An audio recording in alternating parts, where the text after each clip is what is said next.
যুবক, তোমার যদি যৌবন অবস্থায় মৌত হয়, রব্বে কাবা, এটাই সত্য।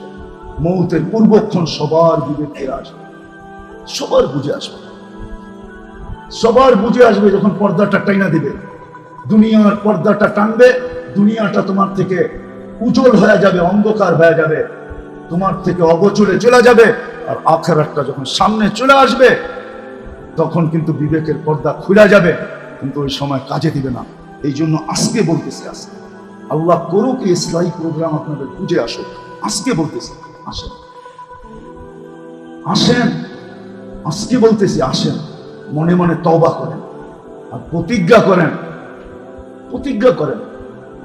ন্যাক না করতে পারেন, এটা নিয়ে তেমন আফসোস নাই যে ন্যাক করতে পারে না, কিন্তু এতটুকু চেষ্টা করেন যে গুনাহ যেন না। ন্যাক করতে পারলেন না, এটা নিয়ে তেমন আফসোস নাই, কিন্তু এটা সবসময় সজাগ থাকা চাই যেন গুনাহ না হয়, যেন গুনাহ।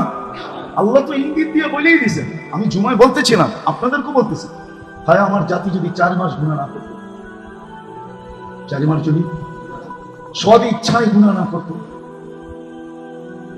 ভুলে হয়ে গেল, কেন এই উম্মতের ভুল মাফ, ভুলে করে ফেলছে, ভুল করছে, এটাও মাফ, ভুলা করে ফেলছে, এটা হলো ভুল করছে, ভুল, খাতা ওয়ান্নিসিয়ান, খাতা এটা হলো ভুল, করার যেরকম ছিল এরকম করে নাই, করে ফেলছে কি ভুল, ঠিক মাফ, ভুলা করে ফেলছে, তারপরও খাতা ওয়ান্নিসিয়ান। আল্লাহ রাসূল সাহেব বলছেন, আল্লাহ আমার উম্মত থেকে মাফ করে দিয়েছেন এই দুটা, রুফিয়ান উম্মতি আল খাতা ওয়ান নিসিয়ান, রুফিয়ান উম্মতি, আমার উম্মত থেকে দুটা মাফ করে দিয়েছে। 4 মাস যদি আমরা গুনাহ না করতাম সব ইচ্ছায়, একটা মাস এখন চলতেছে জিলহজ,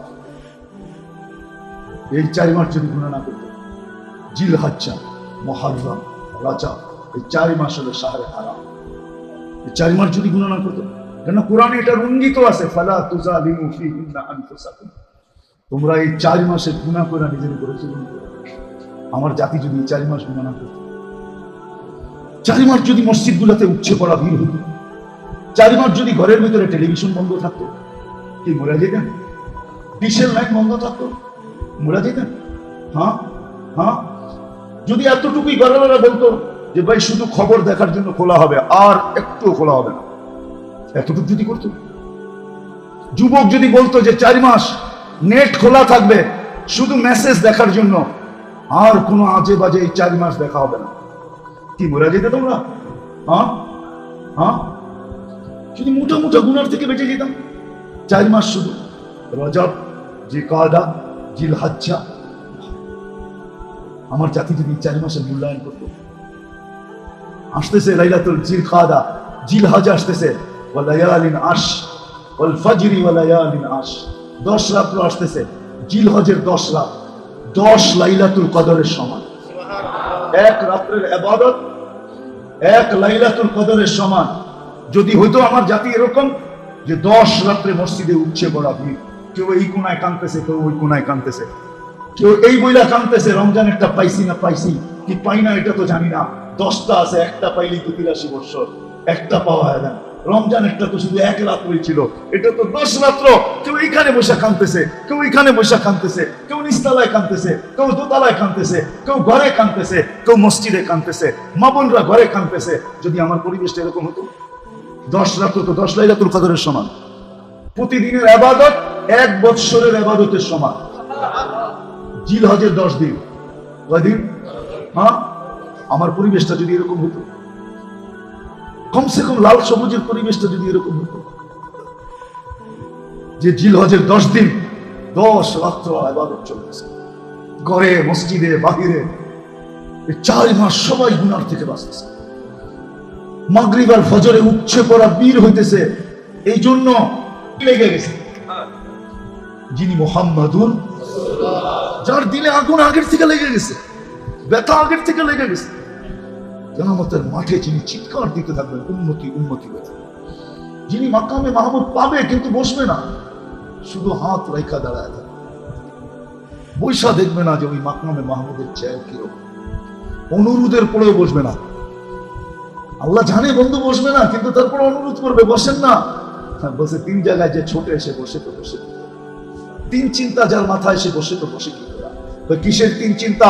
উম্মতকে পানীয় পান করাইতে হবে, মিজানের পাল্লায় যায় আমল নামার মনিটরিংও করতে হবে। যদি সামনে না ঝুঁকলো তাহলে আপনার প্রতিশ্রুতিগুলা কাজে লাগায় পাল্লা সামনে ঝুঁকায় দিতে হবে। পুলসিরাতে যায়া যদি উম্মত পার হইতে না পারে তো দুরুদের কাটটি দিয়া পারও হবে। আমি বসি তো বসি কি করে। আরেকটা চিন্তাও আছে যে আমি বসলাম, আর যদি চেয়ার আমাকে উড়ায় নিয়ে জান্নাতে পৌঁছায় দিল তাহলে উম্মত দেখবে তো দেখবে কি করে। দুনিয়া এরকম হয় মাঝে মাঝে, দুনিয়া এরকম আছে, দুনিয়ার এরকম রীতিনীতি কি আছে যে সরায়া দিয়া তারপরে কাজ করে। সরায়া দিয়া কি মনে হয় বোঝেন না, ইঙ্গিত ইঙ্গিত মনে হয় বোঝেন না। সরায়া দিয়া কাজ করে। আমার সরায়া দিয়া যদি উম্মতের হিসাব করে শুরু করেন, এই ভয়ে আমি বসবো না। আমি তো হিসাব কিতাবের সময় সামনে থাকবো, বাকিগুলো বললে তো সইতে নাও পারে। আল্লাহকে বলবে, আল্লাহ হিসাব কিতাব কিভাবে নিবেন? তো সবারটা যেমন আপনারটাও এমন, আপনার উম্মতেরটা এমনই নিব। তো বলবে তাইলে তো আমি লজ্জিত হয়ে যাব। আপনারা বলছেন আমাকে লজ্জিত করবেন না, সব উম্মতের সামনে হিসাব কিতাব নিলে তো আমি লজ্জিত হয়ে যাব। উম্মতের ভুল ত্রুটি সব উম্মত জেনে ফেলবে। আল্লাহ হাসবে আর বলবে, বন্ধু কিভাবে নিব বলেন, আমাকে নিতে দেন। আল্লাহ বলবে, উম্মতের ভুল ত্রুটি তো আপনিও জানবেন, ঠিক না? যখন আপনি জানবেন যে এত বড় বড় গুনাহ আপনার উম্মত করছে, এত বড় বড় ভুল করছে, আপনি কি তখন মনে মনে লজ্জিত হবেন না? বলবো অবশ্যই তো হবো। তাইলে তো অঙ্গীকার পুরা হলো না। আমি তো বুঝি আপনাকে লজ্জিত করবো না, তাহলে কেমনে হিসাব নেবেন? আল্লাহ বলবে, বন্ধু উম্মতের হিসাব পর্দার ভিতরে নিয়ে আনব, আপনাকে জানতে দিব না। এই উম্মত তো জানেই না। এই জন্যই আমি বলতেছিলাম যে আল্লাহ চায় এই উম্মত আগুনে না যাক, দুজকে না যাক, দুজকে না যাক। এটাই আল্লাহর উদ্দেশ্য, আর কিছু উদ্দেশ্য। এই উম্মত যেন দুজকে না যায়, এই উম্মতের নারী যেন দুজকে না যায়, পুরুষ যেন দুজকে না যায়, যুবক যেন না যায়, বৃদ্ধ যেন। এই জন্য দোয়া পর্যন্ত শিখাই দিয়েছেন। দোয়া কি? দোয়া পর্যন্ত শিখাই দিয়েছেন। ওলামা বলতে পারবে না কোন উম্মতকে আল্লাহ শিখাইছেন কি শিখাইছেন না, এরকম প্রমাণ কোন ওলামা কোন শাইখুল হাদিস দিতে পারবে না। চ্যালেঞ্জ। কিন্তু এই উম্মতকে শিখাইছেন। এই উম্মতকে বলছে মাগরিবের পরে 7 বার বলো আচির মিনান, আচির নি মিনান। আরে জোরে বলেন না, আচির নি মিনান, আচির নি মিনান, আচির নি মিনান, আচির নি মিনান, আচির নি মিনান। ফজরের আগে যদি মরস তাহলে তুই দুজক থেকে মুক্ত। শাহাদাতের মুহূর্ত মানে কি? শাহাদাতের মুহূর্ত মরেও কি দুজকে যাবো নাকি? না, মনে হয় হুজুর এটাই মনে হয় কয় না। শাহাদাতের মুহূর্ত মরা কই যাবে? দুজকে। হ্যাঁ, তাহলে দুজক থেকে মুক্ত। 7 বার পড়লেই দুজক থেকে।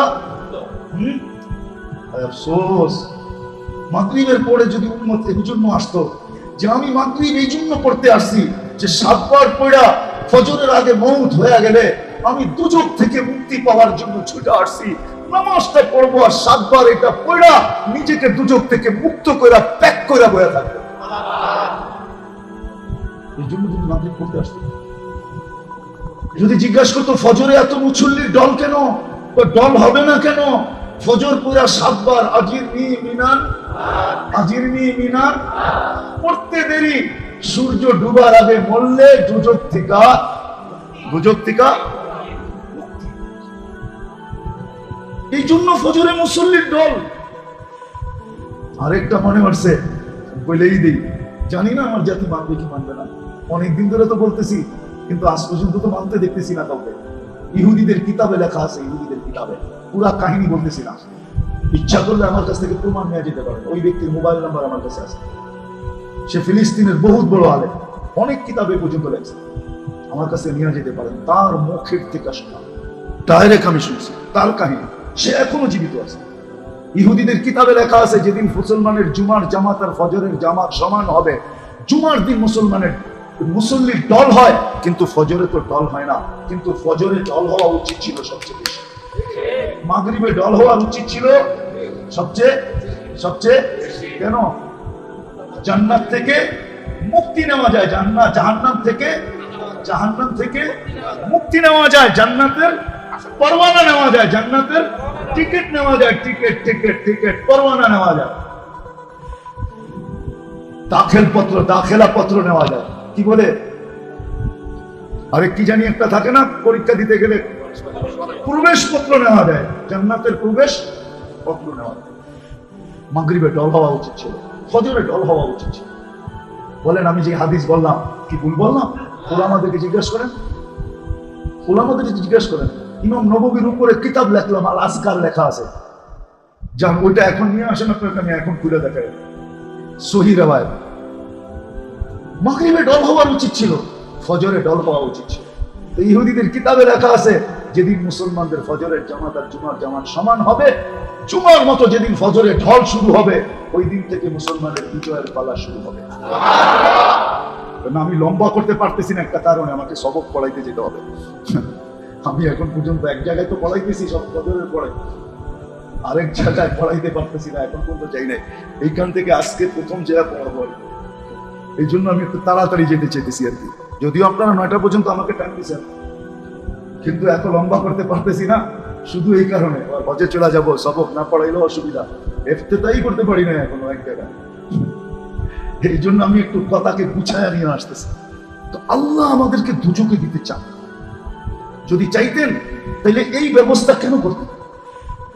কিন্তু আফসোস, আল্লাহ রসুল তো বলে যে আমি তোমাদেরকে দুজকে চাইতে দিতে চাই না, আমি তো তোমাদেরকে কোমর ধরা, মানুষ যেরকম হাত ধরা বাঁচাইতে না পারলে, টানা ধরা বাঁচাইতে না পারলে, কোমরের ভিতরে কাপড়ের ভিতরে হাত দিয়া পিছের থেকে যখন মানুষ টানে, কেননা কোমরের ধরা টানলে শক্তি কমে যায়, ঠিক না?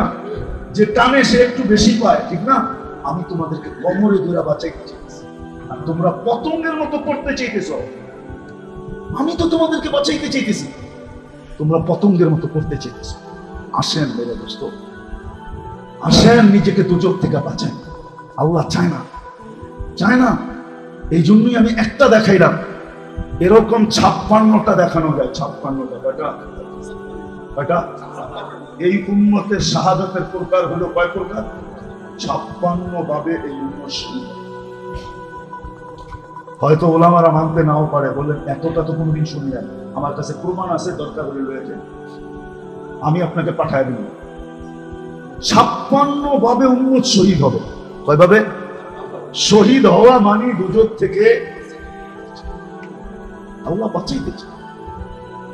এই জন্য একটা কথা বলে কথাকে গুছাবো, আপনাদের পায়ে হাত রেখা বলি, বিশেষ করে যুবকদেরকে বলি, মা বোনদেরকে বলি, একটা সময় কিন্তু মানুষের আসে, জানি না বুঝবেন কি বুঝবেন না, জীবনের একটা সময় মানুষের আসে, একটা সময় মানুষের আসে জীবনে শেষ পর্বে যায়, মৃত্যুর পূর্বে মুহূর্তে একটা সময় মানুষের আসে, মানুষ পরিপূর্ণভাবে সারেন্ডার, আত্মসমর্পণ তার সামনে। সত্য তো না? আসে না? কিন্তু এরকম আত্মসমর্পণ কিন্তু সবাই করে, ফেরাউনও করছিল, করে নাই? তখন আল্লাহ বলছিল আল-আনা হাসাসাল হক, সত্য কি এখন খুলে আসলো, ওয়াকাদ কাসাইতা ওয়াকাদ আসাইতা, এর পূর্বে তো নাফরমানি করছো, ও শেষ সময়, এখন বুঝি হুশ আসলো, ঠিক না? আল-আন, এখন হাসাসাল হক, সত্য তোমার সামনে প্রস্ফুটিত হইল। একদিন আমাদের সবাই আসবে, পর্দা কিন্তু খুলে যাবে। যুবক, তোমার যদি যৌবন অবস্থায় মৌত হয়, রব্বে কালাত, এটাই সত্য। মৌতের পূর্বক্ষণ সবার বিবেকে আসবে, সবার বুঝে আসবে যখন পর্দাটা টাইনা দিবে, দুনিয়ার পর্দাটা টানবে, দুনিয়াটা তোমার থেকে উজ্জ্বল হয়ে যাবে, অন্ধকার হয়ে যাবে, তোমার থেকে অগোচরে চলে যাবে। আর আখিরাতটা যখন সামনে চলে আসবে, তখন কিন্তু বিবেকের পর্দা খুলে যাবে, কিন্তু ওই সময় কাজে দিবে না। এই জন্য আজকে বলতেছি, আজকে আল্লাহ করুক এই ইসলাহী প্রোগ্রাম আপনাদের বুঝে আসুক, আজকে বলতেছি আসেন, আজকে বলতেছি আসেন, মনে মনে তওবা করেন আর প্রতিজ্ঞা করেন। ন্যাক না করতে পারেন, এটা নিয়ে তেমন আফসোস নাই যে ন্যাক করতে পারে না, কিন্তু এতটুকু চেষ্টা করেন যে গুনাহ যেন না হয়। নেক করতে পারলেন না, এটা নিয়ে তেমন আফসোস নাই, কিন্তু এটা সবসময় সজাগ থাকা চাই যেন গুনাহ না হয়, যেন গুনাহ। আল্লাহ তো ইঙ্গিত দিয়ে বলেই দিয়েছেন, আমি জুমায় বলতেছিলাম, আপনাদেরকে বলতেছি, হায় আমার জাতি যদি 4 মাস গুনাহ না করতো, 4 মাস যদি সদ ইচ্ছায় গুনাহ না করতো, ভুলে হয়ে গেল, কেন এই উম্মতের ভুল মাফ, ভুলে করে ফেলছে, ভুল করছে এটাও মাফ, ভুলা করে ফেলছে এটা হলো ভুল করছে, ভুল খাতা ওয়ান নিসিয়ান, খাতা এটা হলো ভুল, করার যেরকম ছিল এরকম করে নাই, করে ফেলছে কি ভুল, কি মাফ, ভুলা করে ফেলছে, তারপরও খাতা ওয়ান নিসিয়ান। আল্লাহ রাসূল সাফ বলছেন, আল্লাহ আমার উম্মত থেকে মাফ করে দিয়েছেন এই দুটা, রুফিয়ান উম্মতি আল খাতা ওয়ান নিসিয়ান, রুফিয়ান উম্মতি, আমার উম্মত থেকে দুটা মাফ করে দিয়েছেন। 4 মাস যদি আমরা গুনাহ না করতাম সব ইচ্ছায়, একটা মাস এখন চলতেছে জিলকাদ, এই 4 মাস যদি গুনাহ না করতাম, জিলহজ্জা, মুহররম, রজব, এই 4 মাস হলো শাহরে হারাম, এই 4 মাস যদি গুনাহ না করতাম, কেন কোরআনে এটা ইঙ্গিত আছে, ফালা তুজালিমু ফীহিন্না আনফুসাকুম, তোমরা এই 4 মাসে গুনাহ করে নিজের উপরে জুলুম করো। আমার জাতি যদি 4 মাস গুনাহ না করত, 4 মাস যদি মসজিদগুলোতে উপচে পড়া ভিড় হতো, 4 মাস যদি ঘরের ভিতরে টেলিভিশন বন্ধ থাকতো, কি মরে যেতেন? ডিশের লাইন বন্ধ থাকতো, মরে যেতেন? হ্যাঁ, যদি এতটুকুই ঘরেরা বলতো যে ভাই শুধু খবর দেখার জন্য খোলা হবে, আর একটুও খোলা হবে না, এতটুকু যদি করতো, যুবক যদি বলতো যে 4 মাস নেট খোলা থাকবে শুধু মেসেজ দেখার জন্য, আর কোনো আজে বাজে এই 4 মাস দেখা হবে না, কি মরে যেতে তোমরা? যদি মোটা গুনার থেকে বেঁচে যেতাম, 4 মাস শুধু রজব, জিলকাদা, জিলহজ্জা, আমার জাতি যদি 4 মাসের মূল্যায়ন করতো। আসতেছে লাইলাতুল জিলকাদা, জিলহজ আসতেছে, ওয়া লায়ালিন আশ ওয়াল ফাজরি ওয়া লায়ালিন আশ, 10 রাত আসতেছে, জিলহজের 10 রাত 10 লাইলাতুল কদরের সমান, এক রাতের ইবাদত 1 লাইলাতুল কদরের সমান। যদি হইতো আমার জাতি এরকম যে 10 রাত্রে মসজিদে উঠছে পড়া ভিড়, কেউ এই কোনায় কাঁদতেছে, কেউ ওই কোনায় কাঁদতেছে, কেউ এই বইলা কাঁদতেছে রমজানেরটা পাইছি না পাইছি কি পাই না এটা তো জানি না, 10টা আছে, একটা পাইলেই তো 83 বছর, একটা পাওয়া যায় না, রমজানেরটা তো শুধু 1 রাত্রই ছিল, এটা তো 10 রাত্র, কেউ এইখানে বসে কাঁদতেছে, কেউ এইখানে বসে কাঁদতেছে, কেউ নিচতলায় কাঁদতেছে, কেউ দোতলায় কাঁদতেছে, কেউ ঘরে কাঁদতেছে, কেউ মসজিদে কাঁদতেছে, মা বোনরা ঘরে কাঁদতেছে। যদি আমার পরিবেশটা এরকম হতো, 10 রাত্র তো 10 লাইলাতুল কদরের সমান, প্রতিদিনের ইবাদত 1 বৎসরের ইবাদতের সমান, জিলহজের 10 দিন, কয়দিন? আমার পরিবেশটা যদি এরকম হতো, কমসে কম লাল সবুজের পরিবেশটা যদি এরকম হতো, যে জিলহজের 10 দিন 10 রাত্র ইবাদত চলতেছে, ঘরে মসজিদে বাহিরে, 4 মাস সবাই গুনার থেকে বাঁচতেছে, মাগরিব আর ফজরে উঠছে পড়া বীর হইতেছে, এই জন্য আর কি জাহান্নাম থেকে মুক্তির পরওয়ানা নিব, আর জান্নাতের প্রবেশপত্র নিব। আছরে যদি উঠছে পড়া বীর হইতো, বলতো আছরে কেন উঠছে পড়া বীর, ফজরে তো ছিল, আসরে আবার কেন? আসরে এই জন্য উঠছে পড়া বীর। আল্লাহ বলছেন আমাদের নবীজির মাধ্যমে, মান সাল্লাল ফারদাইন দাখালাল জান্নাহ, যে 2 ওয়াক্ত ঠান্ডা নামাজ পড়লো সে যেন জান্নাতে ঢুকা গেল। না এখানে কোনো হরফ আনেন নাই, হাদিসের মুহাদ্দিসিনদের উক্তি হলো এখানে কোনো হরফ আনেন নাই, ফাদাখালাল জান্নাহ ওয়া দাখালাল জান্নাহ সুম্মা দাখালাল জান্নাহ ওয়া বাদাহু দাখালাল জান্নাহ। এখানে হাদিস বর্ণনা হয়েছে মান সাল্লাল ফারদাইন দাখালাল, সেজন্য 2 ঠান্ডার নামাজ পড়লো ফজর আর আসর, সেজন্য জান্নাতের ভিতরে ঢুকা বয়া রইল, ঢুকা বয়া রইল, ঢুকা বয়া রইল। মনে উঠলো এই জন্য বলতেছি, এই ব্যাপারে আমি মুখ খোলার ছিলাম না, কিন্তু আবার আমি যেটা তর্জমা করলাম এটা আবার নিয়ে লেখালেখি শুরু হয় কিনা এটাই চিন্তা করতেছি, এই জন্য বলতেছি। ফাদাকা ঢুকা বয়া রইল মানে ঘোষিত হয়ে গেল, ঘোষিত কি কি না না ঘোষিত না, আর এটা বলে নির্বাচিত, সিলেক্ট হয়ে গেল, সিলেক্ট কি সিলেক্ট হয়ে গেল, নির্বাচিত হয়ে গেল। কিন্তু ঘোষণা ঘোষণা ঘোষণা হবে কোন দিন? যেদিন মরবে ওই দিন ঘোষণা। যেমন আমাদের নবীজি নবী হিসাবে সিলেক্টেড সবার আগে, বুঝেন? কিন্তু নবী হিসাবে সিলেক্টেড সবাই সবাই সবাই, ঘোষণা হিসাবে, আগমন হিসাবে সবাই, তিনটা জিনিস কিন্তু সিলেক্টেড সবার, সৃষ্টিরও আগে, সৃষ্টিরও আগে সিলেক্টেড, আগমন সবাই, ঘোষণা ৪৪ বছর 10 দিন 6 মাস 10 দিনের দিন। এটা হলো কি ঘোষণা? কি কি ঘোষণা কবে? 40 বছর 6 মাস 10 দিনের দিন। কি কি ঘোষণা? তাহলে কয়টা জিনিস? সিলেক্টেড সবার, আগমন সব নবীদের, আর ঘোষণা 40 বছর 6 মাস 10 দিনের দিন। হ্যাঁ, সুস্পষ্ট জিনিস, এটা নিয়ে তর্ক বিতর্ক কিচ্ছু নাই।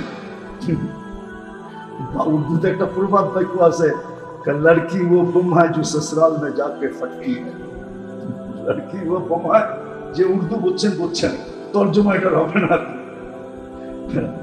তো মেয়েদের আসল চেহারা শ্বশুর বাড়িতে গেলে ফুটে ওঠে, এছাড়া বাপের বাড়িতে যতদিন থাকে কি ওঠে না? উঠে? হ্যাঁ, তো বাপেও কয় মা, মাও কয় মা, সবই মা কয়, ঠিক না? কিন্তু আসল ফুটে কখন? আমাদের নবীজি সিলেক্টেড সবার আগে, আগমন সব নবীদের পরে, ঘোষণা 40 বছর 6 মাস 10 দিনের দিন। মনে থাকবে তো? এই জন্য কথা শেষ জায়গায় চলে আসছে। আসেন বেড়ে দোস্ত, তওবা করি, তওবা করি, তওবা, নিজেকে তওবায় অভ্যস্ত করি।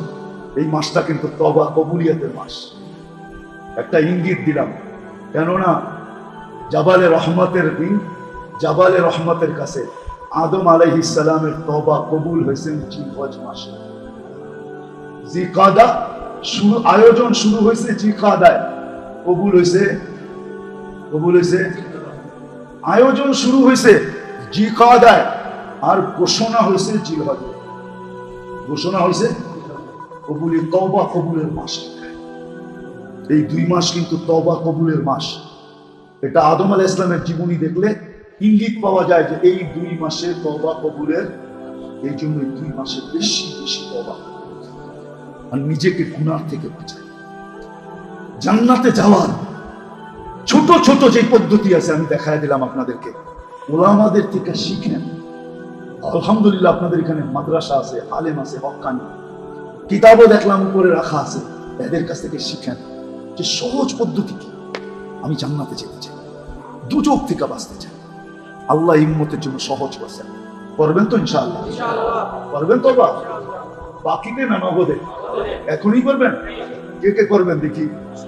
তাহলে চলেন আমরা সবাই আল্লাহর কাছে তওবা করি, বলে দেই আল্লাহ আপনার ঘরে বসে তওবা করতেছে, আমাদের সব গুনাহ মাফ করে দেন, আমাদের তওবা কবুল করেন। অন্তরালে যদি কোনো মাবুইন আমাদের সাথে সুর মিলায়া সেও তওবা করে, তো আল্লাহ তার তওবাও আপনি কবুল নামা।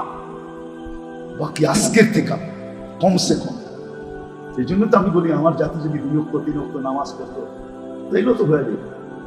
যদি মাগরিবে ভিড় হতো, উপচে পড়া ভিড় হতো, যদি ফজরে হইতো, তাহলে তো ওই কথা সত্যিই হইতো, আমাদের বিজয়ের পালা শুরু হয়ে যেত। কিন্তু ফজরে তো মুসল্লি হয় না, যার কারণে ইহুদি আলেম বলছিল ইদান নাহনু ফিল আমান, তাইলে আমরা এখনো নিরাপদ, আমাদের কোনো চিন্তার বিষয় নাই। কেননা তোমাদের ফজরের মুসল্লি বলে তোমাদের বিজয়ের পালা এখনো শুরু হয়, হইতে অনেক সময় লাগবে। তোমরা চিৎকার দিলেই বিজয়ের পালা শুরু হবে না। বিজয়ের পালা তো শুরু হবে এই পদ্ধতিতে, যেদিন তোমাদের ফজরে উচ্ছে পড়া ভিড় হবে। উচিত, একটু আগে আমি দেখাইলাম, উচিত দুজক থেকে যদি বাঁচার সবচেয়ে সহজ পদ্ধতি হলো ফজরের নামাজে শরীক হওয়া, সালাম ফিরানোর পরে আজিরনি মিনান নার 7 বার করে একটা মুস্কি হাসি দেওয়া। বলবেন মুস্কি হাসি দিব কেন? কেন? জাহান্নাম থেকে মুক্তি পেয়ে গেলেন, আপনি হাসবেন না তো কে আসবে? হ্যাঁ, আপনি হাসবেন না তো কে আসবে বলেন না? কি আবার হাসা কোনো সুন্নত না, আমি বুঝানোর জন্য বলতেছি, এটা কোনো তরিকা না। খুশিতে হাসা দেওয়া উচিত। মাগরিবে উপচে পড়া বীর হওয়া, আর ফজর আজিরনি মিনান নার 7 বার কোরআন পড়া, নিজে শান্ত হওয়া যে আলহামদুলিল্লাহ আল্লাহ পড়ায় দিছে, সুবে সাদেক পর্যন্ত আমি নিরাপদ হয়ে গেলাম। হ্যাঁ, আছরে উঠছে পড়া বীর এই জন্য হওয়ার দরকার যে শুনছি ফজর আর আসর যে পড়লো সে যেন জান্নাতের জন্য সিলেক্টেড হয়ে গেল। ঘোষণা যদিও মরার পরে হবে। আল্লাহ আমাদেরকে আমল করার তৌফিক দান করে। ওমা আলাইনা ইল্লাল বালাগ। আজ থেকে নামাজ পড়বো তো কি? যুবকরা কি বলে? হ্যাঁ, এই কিন্তু চলতেছে জি করা, তারপরে জিলহজ্জা, তারপরে মুহররম, রজব আসতে দেরি আছে। 4টা মাস খেয়াল করি, গুনার থেকে বাঁচি। মোটা মোটা গুণা, আজকে যে গুণাগুলো আমাদের সমাজে মোটা মোটা হইতেছে, ওইগুলোর থেকে যদি বাঁচতে পারি তখনই সমাজ একটা সুন্দর হবে।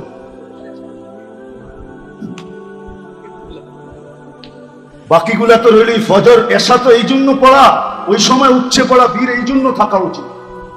এশায় উচ্ছে পড়া বীর কেন থাকা উচিত জানেন? কেন? এশার নামাজ হলো আল্লাহ যেন বলতে চায় একটু পরে ঘুমায়া যাবি, সকালে উঠাইলে না উঠা হবে, না উঠাইলে আর হবে না। এশা এই জন্য ডাকেন যে চল না দুইজনে কথা বইলা ঘুমাই না, চলে আসলে যেন বলতে পারি আমার সাথে পইলেই আসছে, আমার সাথে কথা বইলেই, আমার সাথে কথা বইলেই আসছে, রাখো আমার কাছে। আমি যেন এটা বলে দিতে পারি আমার সাথে কথা বলেই আমার কাছেই রাখো। জোহরে তো আল্লাহ এই জন্য ডাকে যে ফজরে, ফজর থেকে জোহর সবচেয়ে লম্বা সময়, ঠিক না? আল্লাহ বলে সেই ফজরে কথা হলো, এখন তো জোহর হয়ে গেল, তোমার আমার কথা হলো না, আসো না দুইজনে মিলে একটু কথা বলি না। ওলামা মানবে কি মানবে না, আমাদের পরে তো কোনো উম্মত, আমাদের পরে তার কোনো উম্মত। আল্লাহ বলে তোমাদের পরে তো আর খান কেউ নাই, কথা বলবো তো বলবো কার সাথে? তোমাদের সাথেই বলে বলি, আয়ো না কথা বলি না। কিন্তু আফসোস আমি তো উম্মতকে বুঝাইতে পারলাম না, আমি বুঝতে পারলাম না আপনাদেরকে কোথেকে বুঝাবো। বিদা আল্লাহ আমাদের সবাইকে আমল করার তৌফিক দান করে। আজকের থেকে নামাজ ছাড়বো। কি বলে যুবকরা? হ্যাঁ, পাক্কা দোয়া করতে পারি তাইলে? হ্যাঁ, যুবকদের জন্য দোয়া করতে পারি? তোমরা অঙ্গীকারবদ্ধ হইলে দোয়া করবো, নাহলে করবো না। 5 তারিখে আমি হজে যাইতেছি ইনশাআল্লাহ, ওই সময় জায়গায় দোয়া করবো। আরেকটা কথা সর্বশেষ বলতেছি, এই মসজিদে যখনই তাবলীগের কাজ হয় আমরা যতটুকু পারি নিজের সংযোগ, এটাকে কি বলে একটা উদাহরণ দিলে বুঝে আসবে। কয়েকদিন পরেই কিন্তু হাট লাগবে, ঠিক না? কিসের হাট? গরুর হাটে লাগতে দেরি, পাইকারদের কাছে কিছু লোক ঘুরতে দেরি করবে না, ওরা খালি পাইকার নামবে আর ওরা যায় খালি হাত লাগায় আয়া করবে। পাইকার বুঝবে কেন হাত লাগাইছে, মনে হয় বোঝেন না, শব্দটা বললাম না, পাইকার বুঝা দিব কি যে হাত লাগায় গেল কেন, ঠিক না? বেচলেই কমসে কম 50 টাকা 100 টাকা দিতে হইব, ঠিক না? শব্দটা বুঝছেন তো? আপনাদের এখানে তাবলীগের কাজ করে, আপনিও এদের সাথে সাধ্য অনুযায়ী সংযুক্ত হন, একটু হাত লাগান। এরা 2.5 ঘন্টা দেয়, আপনি 5 মিনিট, এরা 2 ঘন্টা দেয়, আপনি 10 মিনিট, এরা আধা ঘন্টা বসে, আপনি 2 মিনিট বসে। নিজের সংযুক্ত হন এদের সাথে, কালকে কাজে লাগবে। কালকে এই সংযুক্ত হওয়া কালকে কাজে লাগবে, এই সম্পর্ক কালকে কাজে লাগবে। দুনিয়ার সব সম্পর্ক তো ছিন্ন হবে, কিন্তু এগুলা ছিন্ন হবে না, এগুলা কালকে কাজে লাগবে। এই জন্য সবার কাছে কথা, যখনই যেই আমল হোক আমি যতটুকু সাধ্য সম্পূর্ণ করব ইনশাআল্লাহ। পাক্কা তো? আল্লাহ আমাদেরকে আমল করার তৌফিক দান করেন। আল্লাহুম্মা লাকাল হামদ কামা ইয়ানবাগি লিজালালি ওয়াজহিক ওয়া আযীমি সুলতানিক। আল্লাহুম্মা সাল্লি ওয়া সাল্লিম ওয়া বারিক আলা হাবিবিকা মুহাম্মদ। আল্লাহ বলার পর্ব শেষ, শোনার পর্ব শেষ, এখন চাওয়ার পর। আল্লাহ না চাইলেও পারতাম, প্রথমে তো বলেই দিছি আপনার ঘরে যখন আমরা বসা এতগুলা লোক বসা, আলোচনা আপনারই হইতেছিল, আপনার হাবিবেরই হইতেছিল। আয় আল্লাহ, দুনিয়ার রীতি অনুযায়ী একটু পানি হইলেও দিয়া দেয়, একটু পানি হইলেও সামনে রাখে। আয় আল্লাহ, ইঙ্গিত তো করে দিছি যে জোশে আইসা হয়তো আপনি তো আকরামুল আকরামিন, আপনি তো আজওয়াদুল আজওয়াদিন, আপনি তো হান্নান, আপনি তো মান্নান, আপনি তো দয়ান, আপনি তো করিম, আপনি তো করিম, আপনি তো করিম, আপনি তো আরহামার রাহিমিন, আপনি তো আরহামার রাহিমিন, আপনি তো গফুরুর রহিম। আপনি তো চাওয়া ছাড়াই আমাদেরকে দিয়া দিতে পারেন। মনে হয় দিয়েও দিছেন, আমরা জানি না, কিন্তু আল্লাহ তারপরও হাত উঠাইলাম, মনে হয় দিয়া দিছেন, মনে হয় কবুল করে নিছেন। তারপর নিজের মনের সান্ত্বনার জন্য হাত উঠায়া এতটুকু তো আজকে চাবো, এই আয়োজন যে কবুল হয়, আয়োজকরা যেন কবুল হয়, এই মহল্লা যেন কবুল হয়, এই ইউনিয়ন যেন কবুল হয়, এই থানা যেন কবুল হয়। আজকে সারা দুনিয়ার উম্মতে মুসলিমাকে আপনি কবুল করেন, উম্মতে মুহাম্মদীকে কবুল করেন। যার যে পেরেশানি আছে দূর করে দেন, প্রয়োজন আছে মিটায়া দেন, অসুস্থ আছে শেফায়ে কামেলা আজেলা দাইমা মুস্তামিররা নসিব করেন। আল্লাহ সর্বশেষ ফিলিস্তিনকে জয় যুক্ত করে দেন। এক ঈদ তো চলে গেল, গুলি আর লাশের ভিতরে আরেক ঈদ আসতেছে, এটা যেন আর গুলি আর লাশের ভিতরে অতিবাহিত না হয়। আয় আল্লাহ, এর আগেই আপনি জয় যুক্ত করে দেন। আল্লাহ, আপনার কালিমাকে বলন্দ করে দেন। আল্লাহ, এই আয়োজনের উসিলায় এই এলাকার মাটির নিচে যারা শায়িত আছে বা এখানে যারা উপস্থিত, আয় আল্লাহ, দূর দূর পর্যন্ত আমাদেরকে যেই শুনতেছে, এদের আত্মীয় স্বজন যে যেখানে মাটির নিচে ঘুমায় আছে, আল্লাহ প্রত্যেককে মাফ করা, ইনসানের সাথে সাথে জিন্নাতকেও মাফ করা।